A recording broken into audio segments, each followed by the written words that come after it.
വിധി എഴുതിയിരിക്കുന്നു. പുറത്തുവരുന്ന കണക്കുകൾ സൂചിപ്പിക്കുന്നത് സമീപകാലത്തെ ഏറ്റവും വലിയ പോളിംഗ് ശതമാനമാണ് കേരളത്തിൽ രേഖപ്പെടുത്തിയിരിക്കുന്നത് എന്നാണ്. ജനാധിപത്യത്തിന്റെ ഉത്സവമാണ് തെരഞ്ഞെടുപ്പുകൾ. നമ്മുടെ ജനാധിപത്യ സംവിധാനം കൂടുതൽ ശക്തിപ്പെടുന്നു എന്നതിന്റെ സൂചന കൂടിയായി ഈ വോട്ടിംഗ് ശതമാനത്തെ നമുക്ക് കണക്കാക്കാം. കനത്ത ചൂടിനെ അവഗണിച്ച് തെരഞ്ഞെടുപ്പ് രംഗത്തെ സജീവമാക്കിയ പ്രവർത്തകരുടെ ആവേശം ശ്രദ്ധേയമാണ്.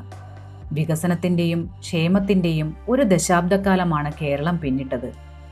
മലയാളിയുടെ ജീവിതത്തിൽ ഗുണപരമായ മാറ്റങ്ങളുണ്ടായ 10 വർഷങ്ങൾ.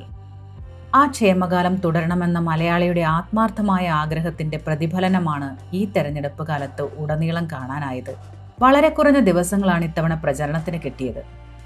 ആ ദിവസങ്ങൾ പരമാവധി ഫലപ്രദമായി പ്രയോജനപ്പെടുത്താനും വികസന നേട്ടങ്ങൾ എണ്ണി പറഞ്ഞ് തെരഞ്ഞെടുപ്പ് പ്രചാരണത്തിന്റെ അജണ്ട നിശ്ചയിക്കാനും LDF-നായി.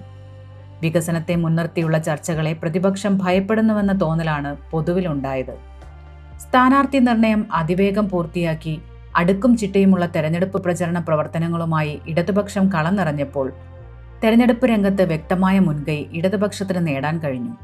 ഭാവി കേരളത്തിന്റെ വികസന സ്വപ്നങ്ങൾ അക്കമിട്ട് അവതരിപ്പിച്ച LDF പ്രകടന പത്രികയും കേരളത്തിന് പുതിയ പ്രതീക്ഷ സമ്മാനിച്ചു.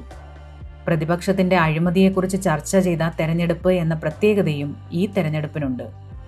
വയനാട് ഫണ്ട് തട്ടിപ്പിൽ കൃത്യമായ മറുപടി പറയാനാകാതെ പ്രതിപക്ഷം പ്രതിരോധത്തിലായി.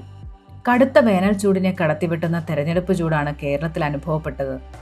വികസനത്തിന്റെ, ക്ഷേമത്തിന്റെ, പുരോഗമന രാഷ്ട്രീയത്തെ കേരളം ഒരിക്കൽ കൂടി സ്വീകരിക്കുമെന്ന് ഉറപ്പാണ്. ഐശ്വര്യപൂർണമായ കേരളത്തിലേക്കുള്ള യാത്രയ്ക്ക് തുടർച്ചയുണ്ടാകുമെന്ന് കേരളം ഉറപ്പിച്ചിരിക്കുന്നു. മെയ് 4 സൂര്യോദയം അത് ശരിവയ്ക്കും.